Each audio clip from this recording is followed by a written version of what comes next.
The bronze rim of a shield is digging into your collarbone, and the man behind you is screaming for you to push. There is no room to breathe, no room to think. Only the deafening, metallic roar of 5,000 spears rattling against oak and hide. You are not a soldier in a movie. You are a link in a meat grinder, and if your knees buckle for a single second, the men behind you will trample your body into the dust before the enemy even reaches you. This is the Othismos, the shove, the most brutal, claustrophobic, and honest moment in the history of warfare. How did a collection of small-town farmers and olive growers create a system of combat that broke the greatest empires of the East? Why did they choose to encase themselves in 20 kilograms of suffocating bronze just to stand in a line and push each other until someone's bones snapped? Greek warfare was never about the elegant fencing of heroes. It was a cold, mechanical calculation of pressure, geometry, and raw, unadulterated nerves. From the 8th to the 4th centuries BCE, the valleys of Hellas became a laboratory for the Hoplite Phalanx, a formation that was as much a psychological cage as it was a military tactic. The core of this system was the Hoplite. Unlike the professional killers of later empires, these were citizen soldiers. When the call to arms went out in the agora, the men you saw every day, the blacksmith, the vineyard owner, the magistrate, traded their tools for the dory, a 7-foot ash spear tipped with iron. This transition was total. Encased in a Corinthian helmet, your world shrunk to a narrow T-shaped slit. You couldn't hear your commander's voice over the din. You couldn't see the flank. You moved as a single organism because, in a phalanx, your life was literally held in the hand of the man to your left. His shield covered your unarmored side. If he fled, you died. Archaeological finds from sites like Olympia and Delphi give us a clear picture of this evolution. The early bell, cuirasses, and heavy greaves found in votive pits show a steady progression toward maximum frontal protection. The equipment was designed for one thing, the head-on collision.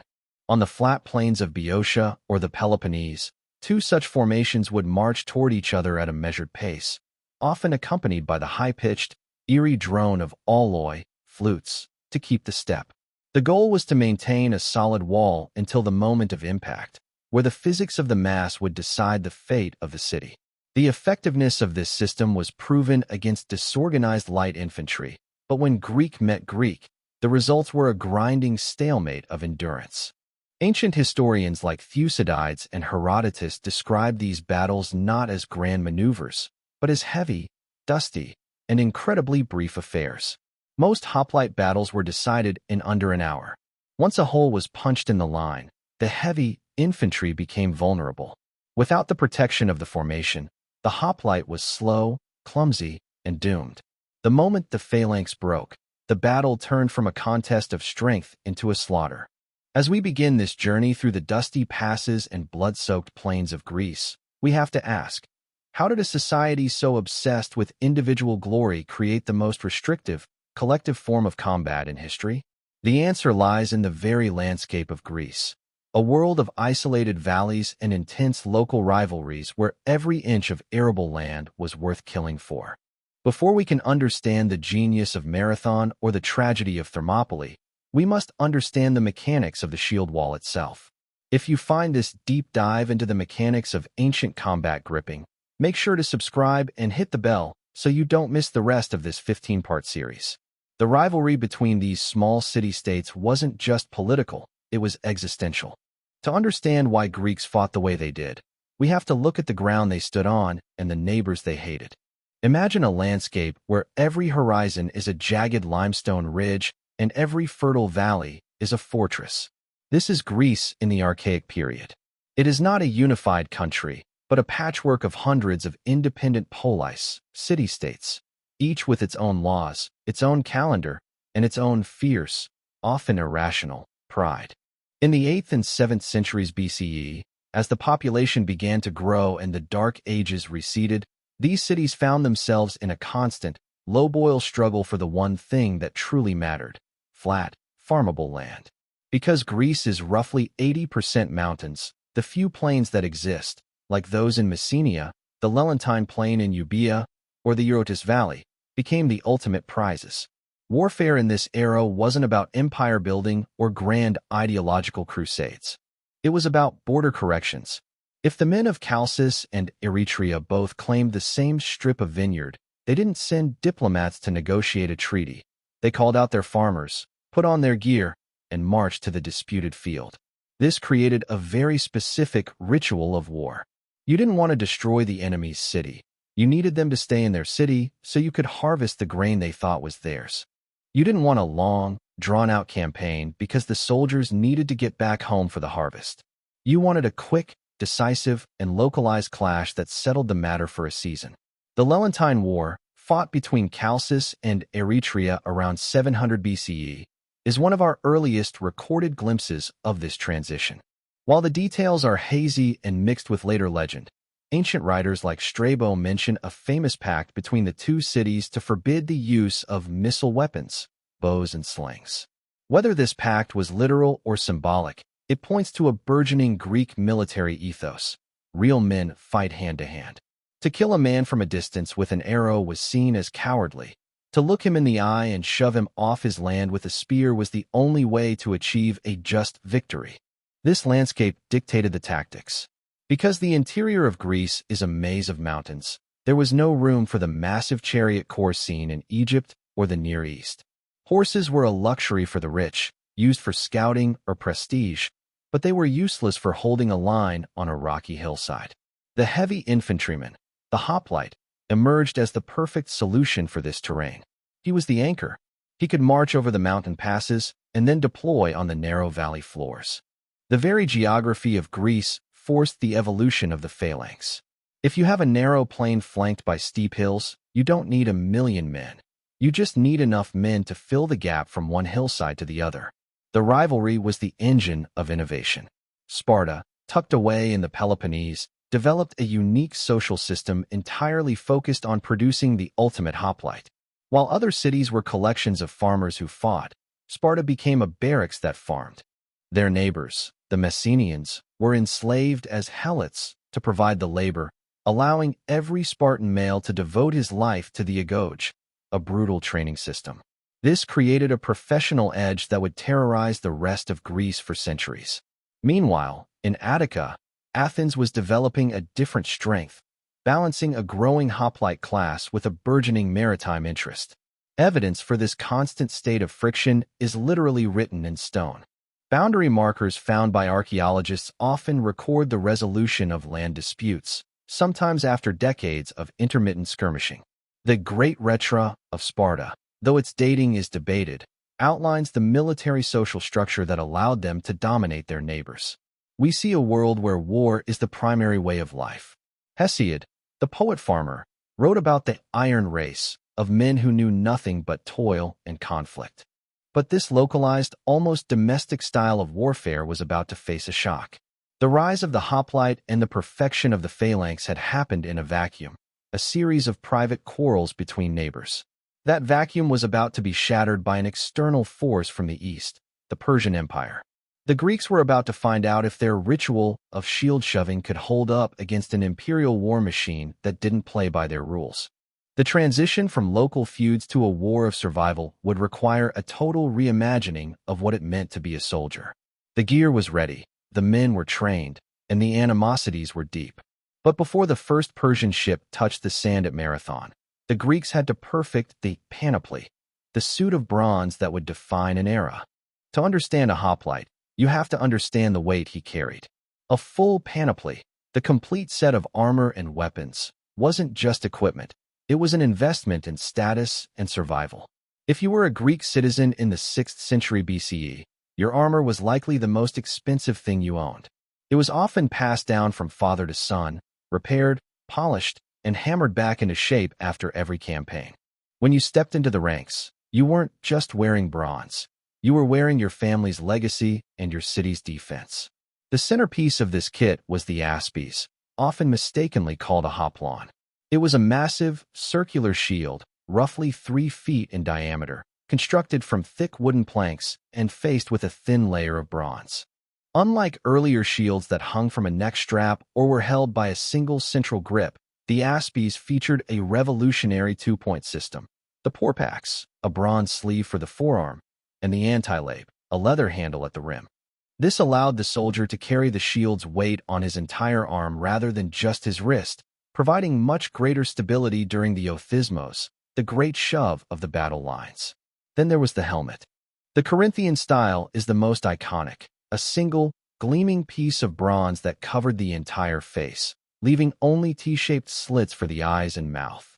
It offered superb protection against downward slashes and thrusts, but it was a sensory nightmare. It muffled sound, restricted peripheral vision, and in the searing heat of a Greek summer, it became a literal oven. Most hoplites wore their helmets tilted back on their heads while marching, only pulling them down for the final clash of bronze. Beside the helmet, the hoplite wore a thorax breastplate, either of solid bronze hammered to mimic the musculature of the torso, or the linothorax, made of multiple layers of linen glued together to create a tough, flexible laminate. For offense, the hoplite relied on the dory. This was a thrusting spear, 6 to 9 feet long, with a shaft made of ash or cornel wood. At the front was a leaf-shaped iron head. At the back was the sauroder, or lizard slayer, a bronze spike. This butt spike served 3 purposes. It balanced the spear, it acted as a secondary weapon if the main head snapped off, and it allowed the soldier to plant the spear in the ground during rest.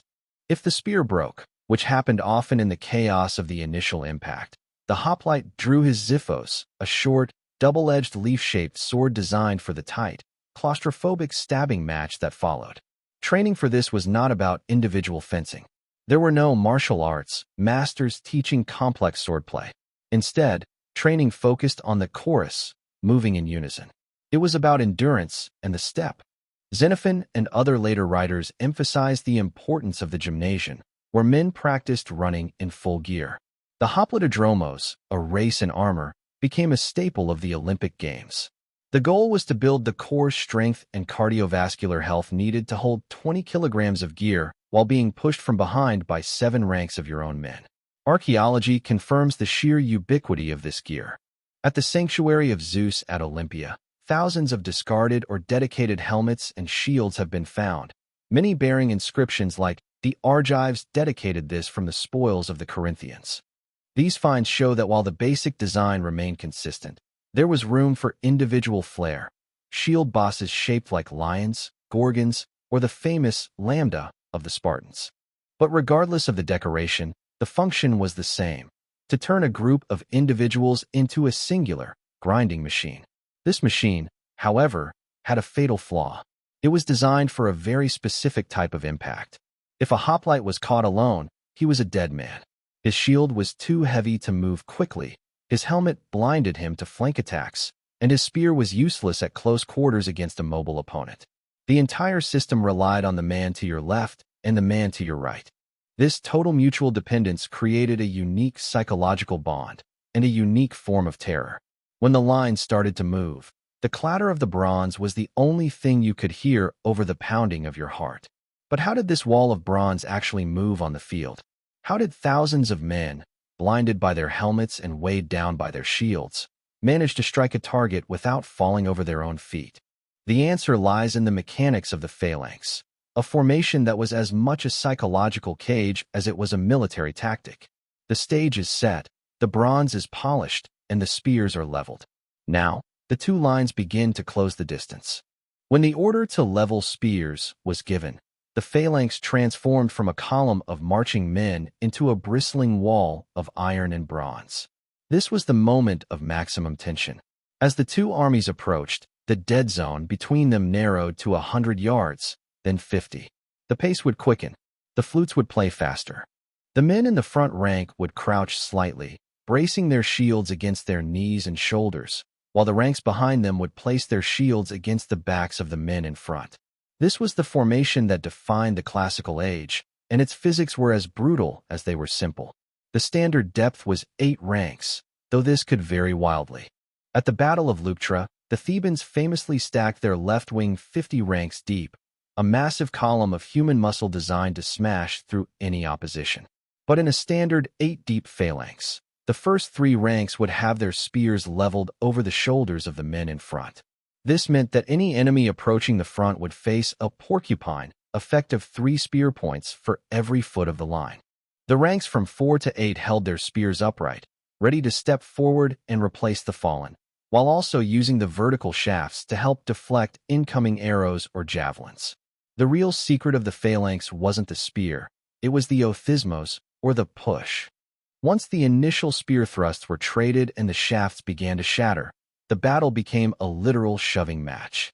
The men in the rear ranks weren't just observers, they were the engine. They used their weight and their shields to physically drive the front ranks into the enemy. Imagine a riot where everyone is wearing 40 pounds of metal. The pressure was immense. Men in the middle ranks often found it difficult to breathe, caught between the momentum of their own side and the resistance of the enemy. Cohesion was everything. If a single man panicked and ran, he created a void. The man behind him would have to step into a space where shields were no longer overlapping, exposing his unarmored side. This is why the bravest and most experienced men were placed in the front rank, the protestates, and the most reliable veterans were placed in the very last rank, the aragos, to prevent the younger men in the middle from slipping away. The Phalanx was a machine that used social pressure to overcome the natural instinct of self-preservation. You didn't stay because you were a hero. You stayed because the man behind you wouldn't let you back up, and the man in front was your only cover. Ancient accounts, such as those by Thucydides describing the Battle of Mantinia, highlight the inherent instability of this formation. He notes that all armies, when they are joining battle, are pushed out rather on their right wing. This happened because every soldier instinctively tried to tuck his unshielded right side under the shield of the man to his right. Consequently, both armies would gradually drift to their right, often resulting in each army's right wing outflanking the other army's left. A battle often became a race to see whose right wing could wrap around and slaughter the enemy's exposed left flank first. Discipline was the only cure for this drift. The Spartans were the masters of this. While other Greeks might charge at a run, screaming war cries, *alala, the Spartans were famous for marching to the slow, steady beat of the flute, maintaining a perfect, terrifyingly silent line. This allowed them to make small adjustments, closing gaps and maintaining alignment even under fire. To the rest of Greece, the sight of a Spartan phalanx moving with the cold precision of a single organism was often enough to break their morale before a single spear was thrust. But even the most disciplined phalanx had a breaking point. If the formation was forced onto uneven ground, a ditch, a vineyard, or a rocky slope, the shield wall would crack. The moment the individual hoplites were separated, they lost their collective strength. This is why the choice of the battlefield was just as important as the number of spears. Commanders spent days maneuvering, trying to goad the enemy into attacking across a stream or up a hill. The phalanx was a blunt instrument, powerful but inflexible. It worked perfectly on a flat plain under a clear sky. But as the Greeks would soon learn at places like Marathon and Thermopylae, the terrain of Greece was rarely kind to those who couldn't adapt. The next challenge wasn't just holding the line. It was finding the right place to draw it. In the high-stakes game of Greek warfare, the where was often more important than the who. Greece is a land of verticality, sharp limestone peaks, narrow coastal strips, and seasonal riverbeds that turn from dusty paths to raging torrents in an afternoon. For a commander leading a phalanx, the environment was a weapon to be wielded or a trap to be avoided. Because the hoplite formation was so rigid, it required a very specific type of stage, a pedion or a flat plain. If you could force an enemy to fight on ground that broke their formation, you had already won half the battle. This led to a unique military geography. Most major battles occurred in the same few locations over centuries because there were only a handful of places where large bodies of heavy infantry could actually deploy. The gates of Thermopylae, the plains of Plataea, the rolling hills of Coronea. These weren't just random spots. They were strategic bottlenecks. A small force in a narrow pass could hold off an army 10 times its size, simply because the larger army couldn't bring its numbers to bear. In a pass, the phalanx only has to be as wide as the road. Everything else is just depth. The elements played a brutal role. Most campaigns took place in the height of summer, between the spring planting and the autumn harvest. This meant fighting in temperatures often exceeding 30 degrees Celsius 86 degrees Fahrenheit.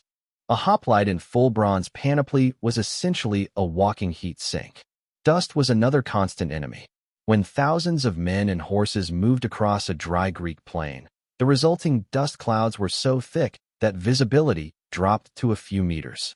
At the Battle of Delium in 424 BCE, the dust and the fading light caused the Athenians to accidentally attack their own men, leading to a chaotic and bloody, friendly fire incident that helped turn the tide for the Boeotians. Visibility from inside a Corinthian helmet was already abysmal. Now, add a swirling wall of grit and the glare of the Mediterranean sun reflecting off 1,000 bronze shields. Communication became nearly impossible. There were no radios, no binoculars, and very few ways for a general to see what was happening on the far end of his line. Commanders relied on trumpet blasts, ****, and the raising of standards, but once the clash of bronze began, the noise was so deafening that most men simply followed the man in front of them. The fog of war wasn't just a metaphor. It was a physical reality of heat, dust, and bronze. Terrain also dictated the limit of exploitation. Because hoplites were heavy and slow, they couldn't chase a retreating enemy up a rocky hillside or through a dense forest. If an army broke and fled into the mountains, the victors usually stopped at the base of the slope.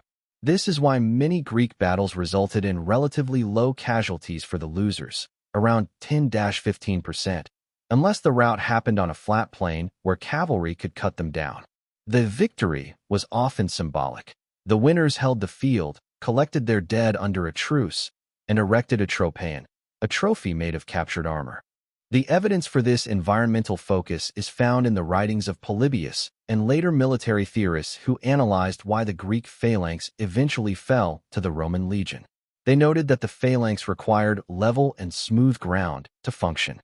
If there was even a single trench or a clump of trees, the line would snag like a piece of fabric on a thorn. The gap created by a single rock could be enough for a light-armed peltast or a Roman swordsman to slip inside the spear points and wreak havoc. This obsession with the right ground reached its pinnacle in 490 BCE. A Persian fleet had landed on the plain of Marathon, a perfect spot for their cavalry and archers.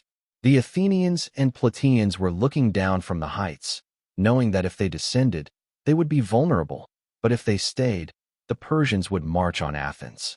It was a stalemate dictated by the curve of the bay and the marshes at the edge of the plain. The decision made there would change the course of history, not through a slow shove, but through a sudden, desperate gamble on speed. The Greeks had mastered the plain and the pass. Now, they were about to face an enemy that fought with the wind and the arrow, and they would have to do something a phalanx was never designed to do: run. In late summer, 490 BCE, the fate of Athens, and perhaps the future of Western military tradition, rested on a thin strip of coastal plain about 26 miles from the city. The Persians, under Datis and Artaphernes, had landed an enormous force at Marathon. Their plan was simple: use their superior numbers and elite cavalry to pin the Athenians on the beach while a segment of their fleet sailed around Cape Saunion to take the undefended city by sea. The Athenians, led by the veteran Miltiades, were trapped between the mountains and the sea, staring at a Persian line that stretched far wider than their own. Miltiades knew that if he fought a traditional, slow-moving battle, the Persian archers would tear his men apart before they even reached the line. The Persian bow was a terrifying weapon, capable of raining down thousands of arrows in a matter of minutes. To survive, the Greeks had to close the killing zone as fast as possible. But there was another problem. If he matched the length of the Persian line to prevent being outflanked, his own center would be dangerously thin. Miltiades made a counterintuitive decision. He weakened his center to a few ranks deep and reinforced his wings to full strength. Then, the unthinkable happened. The Greeks didn't march, they ran. Herodotus records that the Athenians were the first Greeks we know of to charge the enemy at a run, a distance of about 8 stadia, roughly a mile. Imagine the sight from the Persian perspective: thousands of bronze-clad demons sprinting across the plain, shields clattering, spears leveled, completely ignoring the clouds of arrows whistling toward them. The weight of the bronze armor, which usually slowed the Greeks down, now acted as a kinetic hammer. The momentum of the charge was staggering. The impact was a chaotic mess of shattered wood and screaming men. As Miltiades had planned, the thin Athenian center was pushed back by the elite Persian and Saka heart of the enemy line. For a moment, it looked like the Greeks were breaking, but the reinforced Athenian wings, the heavy fists of the formation, crushed the Persian flanks. Instead of pursuing the fleeing Persians into the hills, the Athenian wings did something incredibly disciplined. They wheeled inward and slammed into the sides of the Persian center that had been pushing through their middle. This was the double envelopment, a tactical maneuver that is still studied in military academies today. The Persians, caught in a bronze vice, panicked. The orderly battle turned into a desperate flight toward the ships. Many Persians were driven into the great marsh at the north end of the plain, where their quilted armor and light shields were no match for the mud and the pursuing hoplites. The beach became a slaughterhouse. The Greeks even managed to capture 7 Persian ships, with the brother of the playwright Aeschylus famously losing his hand while trying to hold onto a Persian prow. The casualties tell the story of the Phalanx's devastating efficiency in close quarters. According to Herodotus, the Persians lost roughly 6,400 men. The Athenians lost only 192. While these numbers might be slightly exaggerated for propaganda, the lopsidedness is supported by the archaeological evidence at the Soros, the burial mound at Marathon where the Athenian dead were interred. Excavations there in the 19th century revealed layers of ash, bones, and 5th century pottery, confirming the site of the mass grave. Marathon proved that the Hoplite Phalanx wasn't just a defensive tool for local squabbles. It was a high-speed shock weapon that could break the finest imperial infantry in the world. It showed that discipline and heavy equipment could overcome superior numbers, provided the commander had the nerve to manipulate his own formation. But the Persians were not a people who took defeat lightly. They had learned a lesson about Greek heavy infantry, and when they returned 10 years later under Xerxes, they wouldn't just bring an army, they would bring a continent. The victory at Marathon gave the Greeks a decade of breathing room, but it also created a sense of overconfidence. The next time they met the great king, the terrain wouldn't be a wide-open plain, but a narrow, suffocating corridor where every inch was paid for in blood. 10 years after Marathon, the Persian Empire returned with a force so large that, according to the chroniclers, they drank the rivers dry as they marched. In 480 BCE, King Xerxes led his multi-ethnic juggernaut toward the heart of Greece. The Greeks, finally setting aside some of their internal bickering, chose a defensive line that maximized the hoplites' strengths and neutralized the Persian numbers.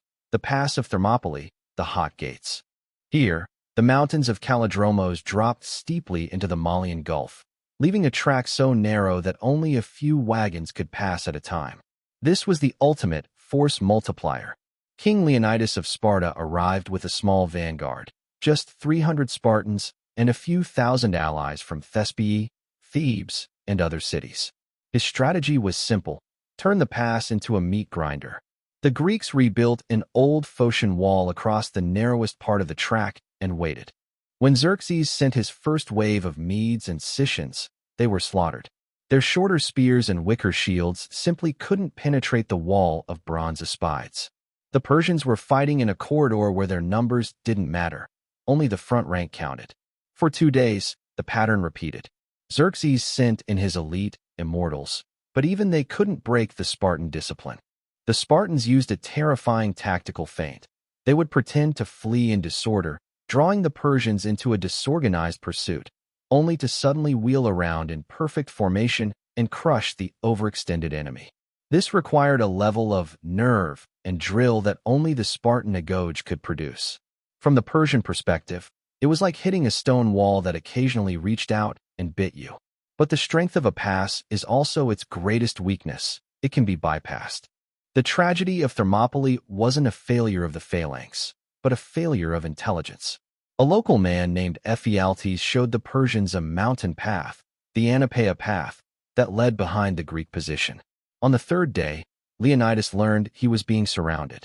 He dismissed the bulk of the Greek army to save them for future battles and remained with his Spartans, the Thespians, and the Thebans to fight a rearguard action. The final stand at Thermopylae was no longer a phalanx battle. It was a desperate, multi-directional brawl. When their spears shattered, the Greeks fought with swords, then daggers, then teeth and nails. Herodotus records that they were finally overwhelmed not by superior skill, but by sheer volume of missile fire. The Persians, wary of getting within arm's reach of the remaining Greeks, stood back and pelted them with arrows until the last man fell. Modern archaeology at the site has uncovered hundreds of Persian arrowheads on the hill of Kolonos, the exact spot where the final stand is thought to have occurred. The defeat at Thermopylae became a powerful psychological tool. It proved that the Persians could be stopped, or at least delayed, and it set a standard for beautiful death, kalos thanatos that would define the Spartan myth. But tactically, it showed the limits of the hoplite. A phalanx is a specialized tool. It's a tank in an era of infantry. If you flank it, it dies. If you outmaneuver it, its heavy armor becomes a tomb. The Greeks had lost the pass, and Athens was subsequently sacked and burned. The war, however, was far from over. The focus shifted to the sea at Salamis, but the final resolution would return to the land.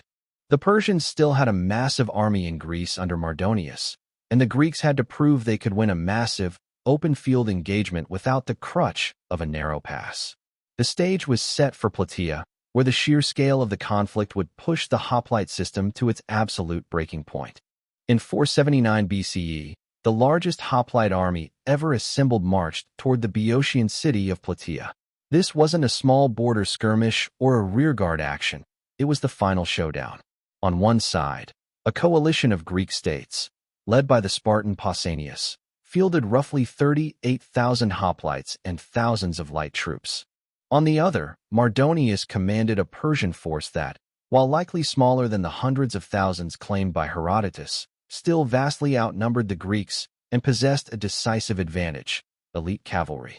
For 11 days, the two armies stared at each other across the Asopus River. This was a war of nerves and logistics. Mardonius used his cavalry to harass the Greek supply lines and poison their water source, the Gargaphia Spring. The Greeks were starving and thirsty, but they refused to move onto the flat plain where the Persian horsemen could shred their flanks. Eventually, Pausanias ordered a nighttime retreat to a more defensible position.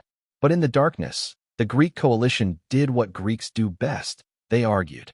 The retreat became a disjointed, chaotic mess, with different contingents moving at different speeds or refusing to move at all. When the sun rose, Mardonius saw a fractured Greek line and thought the victory was his. He ordered his entire army to cross the river and attack.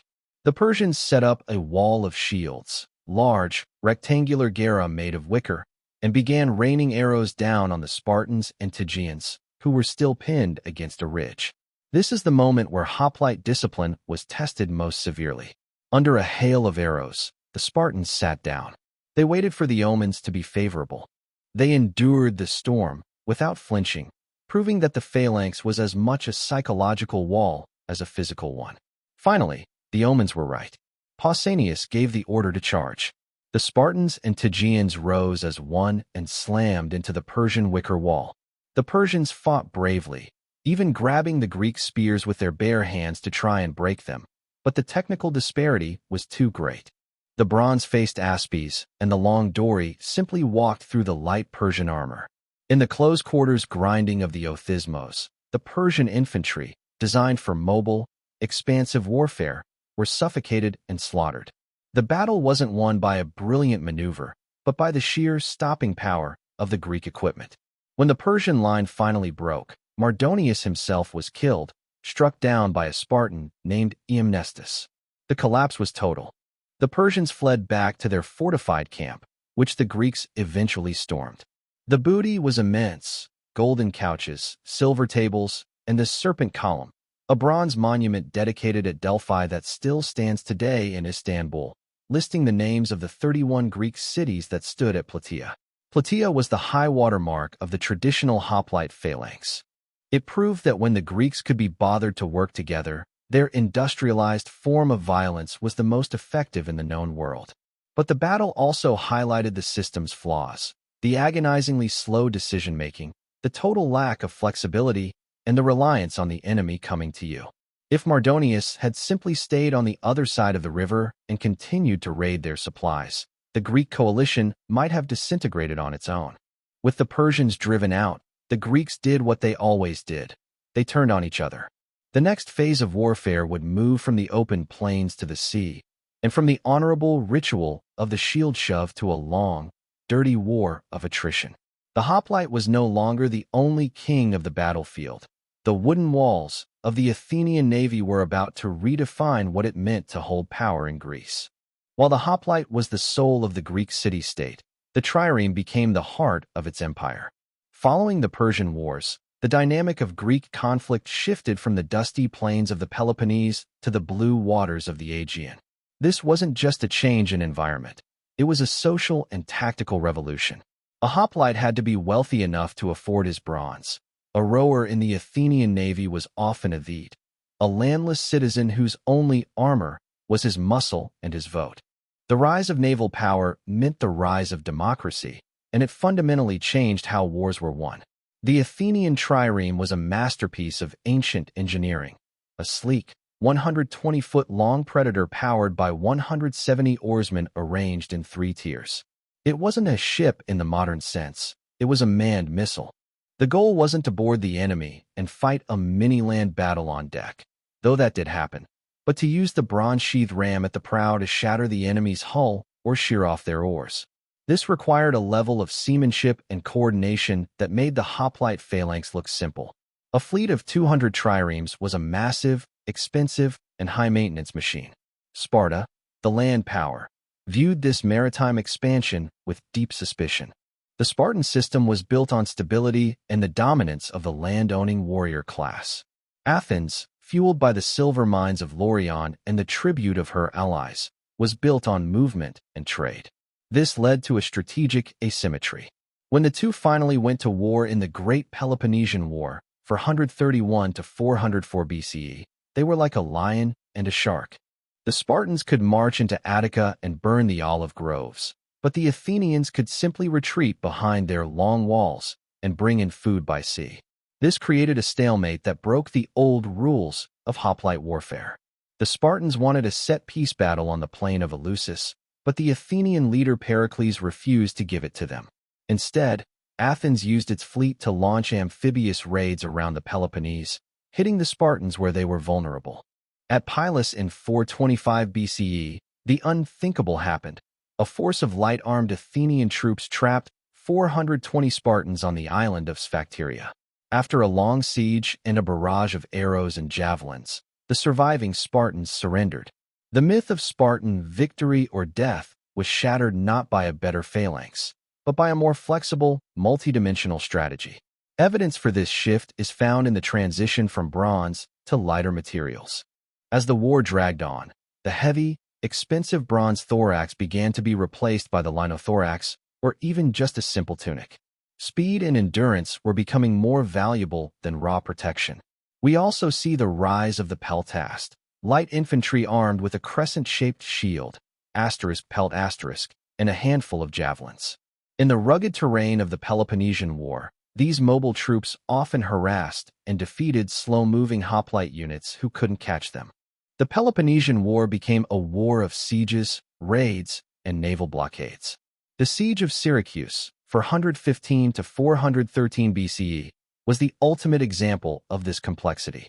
It involved massive walls, counterwalls, night battles, and a final, catastrophic naval engagement in the city's great harbor.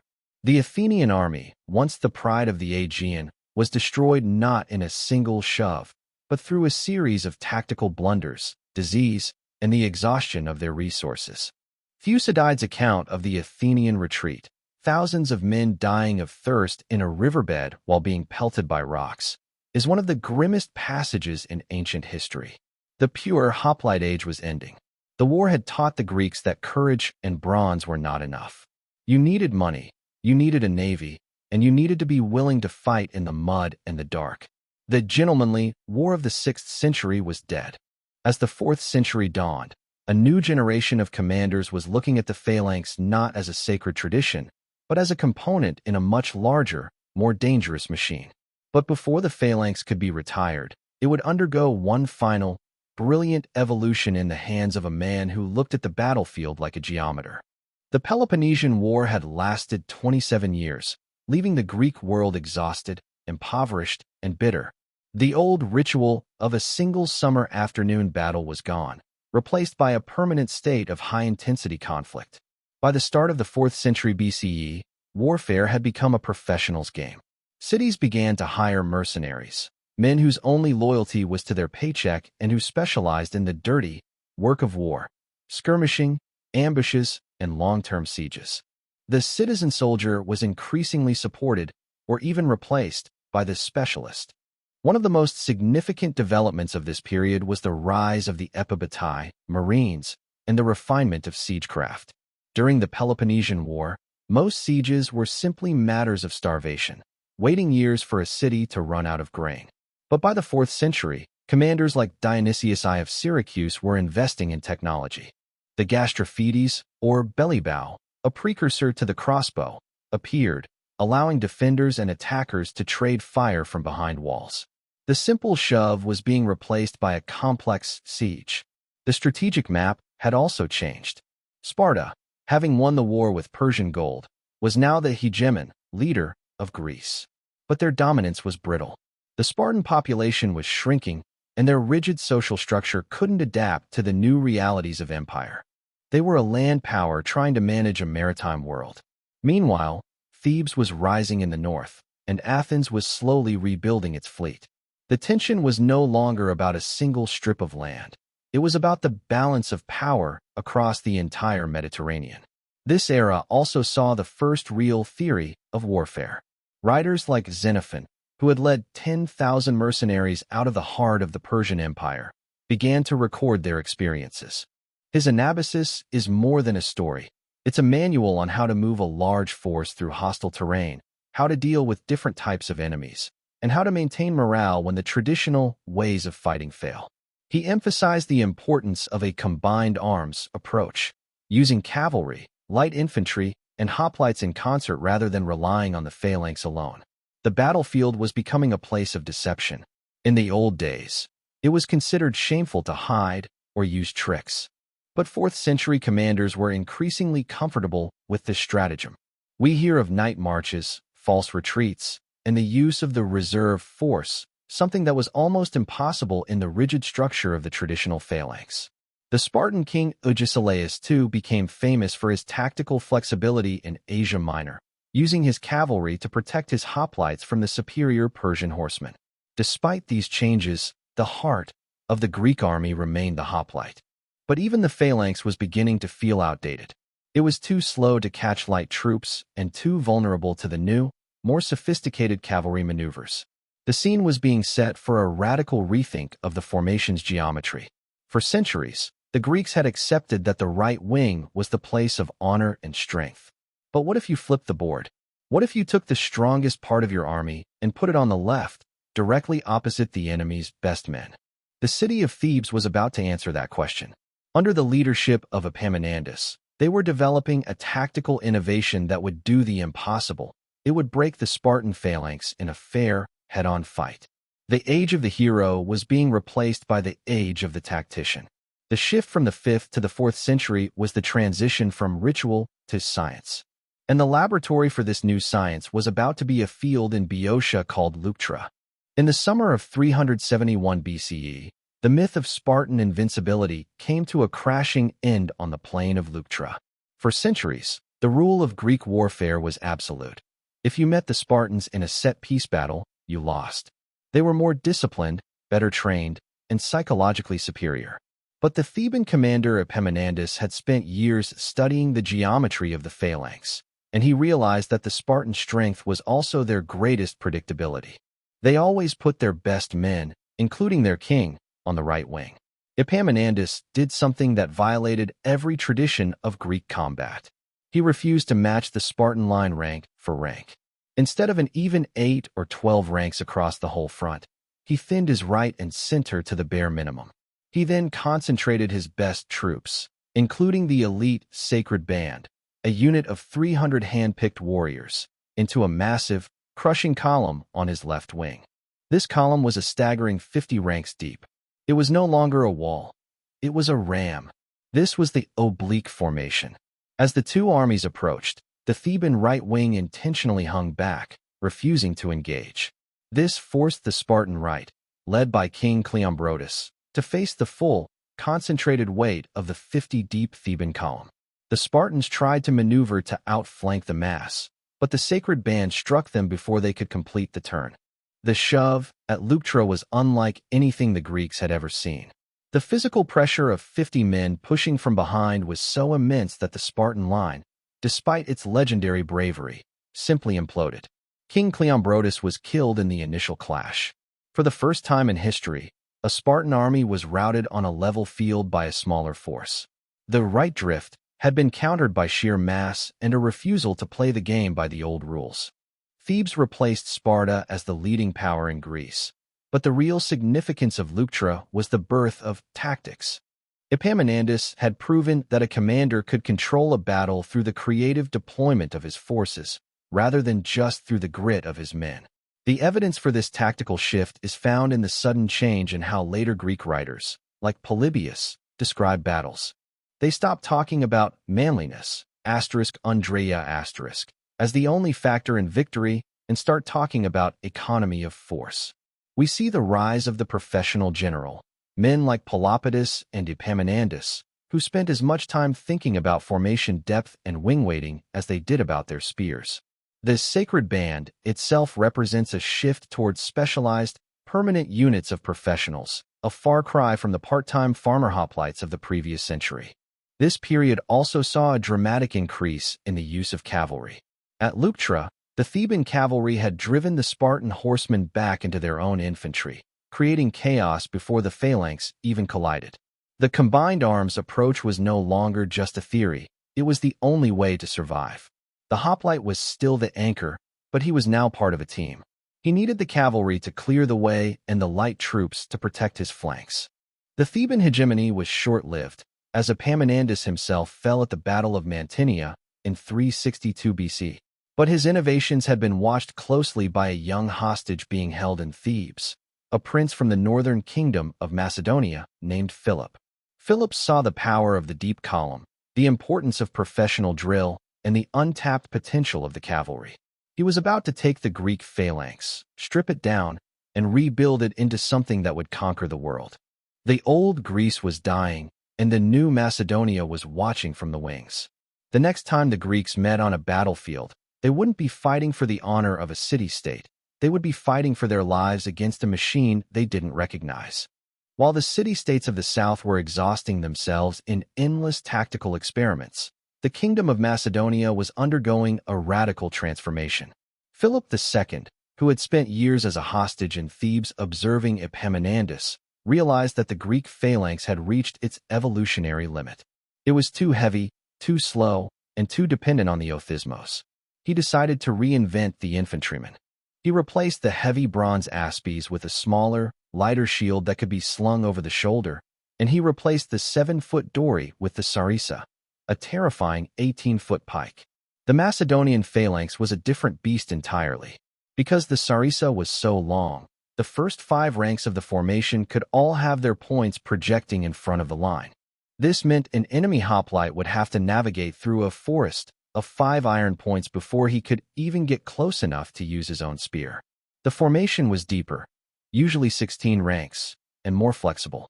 But most importantly, it wasn't designed to be the killer on its own. In Philip's system, the phalanx was the anvil, meant to pin the enemy in place, while the heavy companion cavalry was the hammer that delivered the decisive blow. In 338 BCE, the tension between the old Greek world and the new Macedonian machine came to a head at Chaeronea. A coalition of Athenians, Thebans, and other Greeks stood against Philip and his young son, Alexander. The Greeks brought their traditional bravery and their heavy bronze armor. The Theban sacred band, still undefeated and proud, held the right wing. But they were facing a professional army that didn't just shove. Philip used a sophisticated tactical retreat on his right wing to draw the Athenians out of their position, creating a gap in the center of the Greek line. Alexander, commanding the cavalry on the Macedonian left, saw the opening. He led a thunderous charge directly into the gap, wheeling into the flank of the Theban sacred band. The result was a massacre. The sacred band refused to flee. They were found later, lying in their ranks, all 300 of them, having died exactly where they stood. The Lion of Chaeronea, a massive stone monument erected on the site, still guards their collective grave today. It marks the moment the traditional hoplite phalanx was finally and decisively eclipsed. Archaeological finds from Macedonian graves, like those at Vergina, reveal the sheer technical superiority of Philip's army. The sarissa points found are massive, designed to punch through the thickest bronze. The helmets were lighter and more open, allowing for better communication and awareness. This was an army built for conquest, not for border disputes. The Greek city-states were no longer independent actors. They were subjects of a Macedonian hegemony that would soon stretch to the borders of India. The hoplite didn't disappear, but his role was diminished. He became a secondary unit, used for guarding baggage trains or holding less critical parts of the line. The age of the phalanx had transitioned from the shield wall to the pike forest. This shift also changed the geography of war. Macedonian armies were mobile and capable of crossing vast distances, ignoring the seasonal ritual of the old harvest-based warfare. They fought year-round, in any terrain, and with a ruthless efficiency that the old Greeks found barbaric. But the legacy of the hoplite was not lost. The principles of discipline, the chorus of movement, and the psychological power of the dense formation would remain the bedrock of Mediterranean warfare for another 2 centuries. As Alexander marched east, he took with him the distilled experience of 300 years of Greek combat. The hammer and anvil was the culmination of everything the Greeks had learned at Marathon, Thermopylae, and Leuctra. The story of Greek warfare, however, isn't just a story of weapons and kings. It's a story of how a specific way of fighting shaped a specific way of thinking. Before we close the book on the hoplite, we have to look at what happened to this system when it finally met the next great military superpower, Rome. The Macedonian pike phalanx was the undisputed king of the battlefield for nearly 150 years. From the death of Alexander in 323 BCE to the mid-2nd century BCE, the Hellenistic successor kingdoms, the Ptolemies in Egypt, the Seleucids in Syria, and the Antigonids in Macedon, refined the system to its ultimate, and perhaps absurd, conclusion. The sarissa grew even longer, sometimes reaching 21 feet. The formations became even denser and less mobile. It was a military system that had become so specialized in winning phalanx versus phalanx battles that it had forgotten how to deal with anything else. Then came the Romans. The Roman legion was the antithesis of the phalanx. While the phalanx was a solid block, the legion was articulated. It was made up of small, independent units called maniples that could move, breathe, and fight on their own.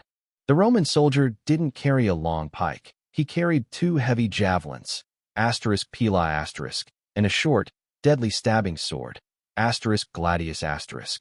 His shield, the scutum, was large and curved, offering better individual protection than the small Macedonian buckler. Image comparing the Roman maniple and the Macedonian phalanx. The clash at Cynocephaly in 197 BCE was the definitive proof of the phalanx's obsolescence. The terrain was hilly and broken, the dogs' heads ridges. The Macedonian phalanx, under Philip V, managed to deploy on one ridge and actually push the Roman legions back. But because the ground was uneven, gaps began to appear in the pike wall.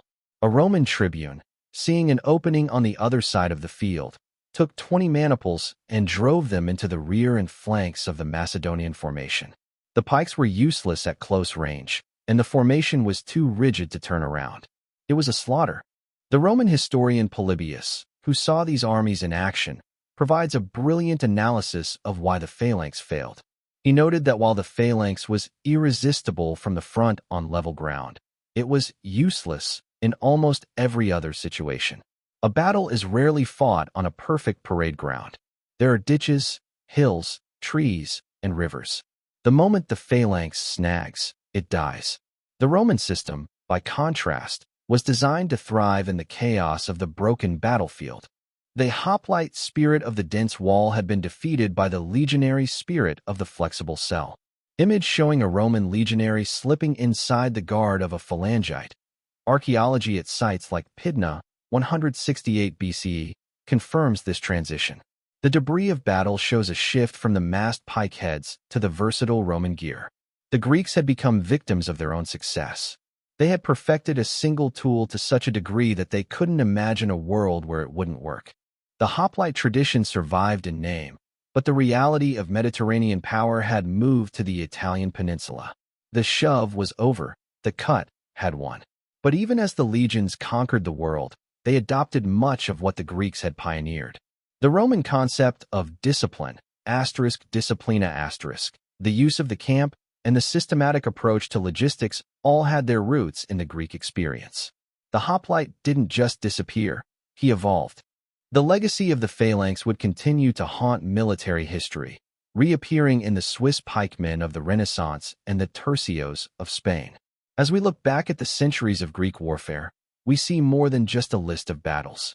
We see the birth of the Western way of war, an obsession with the decisive battle, the reliance on heavy infantry, and the belief that victory belongs to those who can hold their ground together. The hoplite, with his bronze shield and his neighbor's trust, laid the foundation for everything that followed.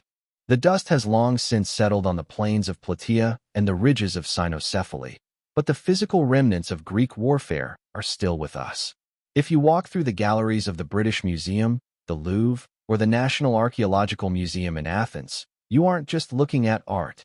You are looking at the debris of a culture that defined itself through the friction of the shield wall.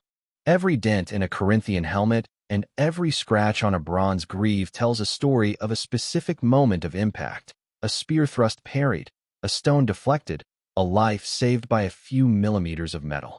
One of the most fascinating aspects of Greek military history is how much evidence was actually left behind intentionally. The Greeks were obsessed with memory. They dedicated their captured armor at sanctuaries like Olympia as spoils, *Scylla*. Archaeologists have found hundreds of shields and helmets in the silt of the Alpheos River, often inscribed with the names of the victors and the losers. These weren't just trophies. They were legal documents in bronze, proving that a certain city had held the field and earned the favor of the gods.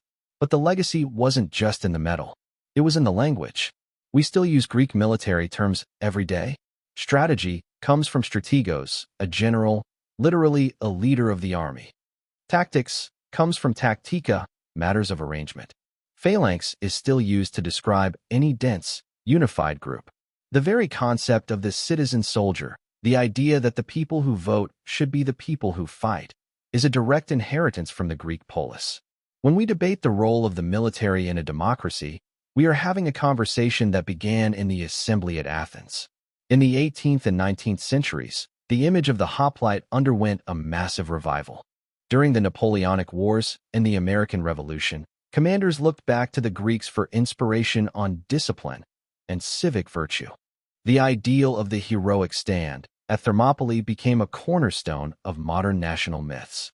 But this romanticization often ignored the brutal, mechanical reality we've explored: the heat, the dust, the crushing pressure of the Othismos, and the terrifying lack of visibility. The real hoplite wasn't a marble statue. He was a sweaty, terrified farmer trying not to trip over his own shield. Modern experimental archaeology has done much to bring this reality back to life. Groups of historians have reconstructed full hoplite panoplies using ancient techniques and then engaged in simulated battles. These experiments have confirmed the right drift described by Thucydides and the immense difficulty of hearing commands through a bronze helmet. They've shown that the Othismos wasn't just a metaphor. It was a literal, lung-crushing physical experience that required immense core strength and collective trust. The Western way of war, as described by historians like Victor Davis Hanson, argues that the Greek focus on the head-on clash created a unique military tradition that prioritized technology, discipline, and the pursuit of a single, decisive outcome. While this theory is debated, there is no denying that the Greek model of heavy infantry became the blueprint for the Roman legion, the medieval knight, and the early modern infantry square. The hoplite was the first to prove that a group of disciplined men could overcome any obstacle, provided they moved as one. As we reach the end of this journey, we see the hoplite not as a relic of a primitive age, but as a pioneer. He was the man who traded his individual freedom for the safety of the line. He was the man who stood in the hot gates and on the sands of Marathon, holding a wall of bronze against the wind. His story is the story of how a small, fractured group of people changed the world through the simple, terrifying geometry of the phalanx. In the final analysis, Greek warfare was a paradox. It was an intensely human endeavor, fought by neighbors over small plots of land. Yet it was also dehumanizing, requiring the individual to disappear into a rigid, bronze-clad machine. The hoplite was the ultimate expression of the Greek polis. He was a citizen first, a soldier second, and his effectiveness depended entirely on his integration into the community. When the phalanx worked, it was a symbol of social harmony. When it broke, it was a sign of civil collapse. The transition from the heroic warfare of Homer, where individual champions fought in single combat, to the hoplite warfare of the 5th century marked the birth of the Western collective identity. You didn't fight for your own glory. You fought so the man next to you could go home to his family. This ethos of mutual dependence is the most enduring legacy of the Greek battlefield. It is the Spartan shield philosophy. Your spear is for your own protection, but your shield is for the protection of the entire line. Ancient writers like Xenophon and Plato understood this deeply. They didn't just write about tactics, they wrote about psyche. They recognized that the phalanx was a psychological construct. If you could make a man believe he was part of an unbreakable wall, he would stand against an empire. But they also knew the fragility of that belief. The nerve of the phalanx was its most valuable and most volatile resource. This is why the Greeks spent so much time on rituals, sacrifices, and music. They were tuning the human components of the machine. The story of the hoplite ends not with a whimper, but with an evolution. The Roman legion took the Greek concept of discipline and made it more flexible. The Macedonian pike took the Greek concept of the wall and made it deeper. But the core idea, the heavy infantryman as the decider of battles, remained the dominant force in warfare for 2,000 years. From the plains of Gaul to the fields of Waterloo, the ghost of the phalanx has haunted every commander who ever sought a decisive victory. Today, the battlefields of Greece are quiet. The hot gates of Thermopylae have been widened by the sea's retreat, and the Great Marsh at Marathon is a nature reserve. But if you stand on those plains as the sun begins to set, you can almost hear the rhythmic clatter of the alloy and the muffled shove of 3,000 men. The Greek way of war was a brutal, beautiful, and brief experiment in what happens when a society decides that its survival is worth the weight of the bronze. We have walked through the evolution of the gear, the mechanics of the shove, the geography of the pass, and the genius of the tactical flip. We have seen how the hoplite rose to save Greece and how he eventually fell to the more flexible legion. But in every story of courage and every record of a tropan, we see the same fundamental truth. War is not just about weapons. It is about the men who carry them and the ground they refuse to give up.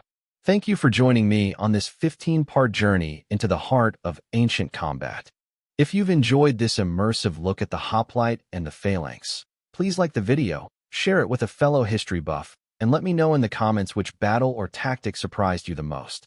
Your support keeps these stories alive.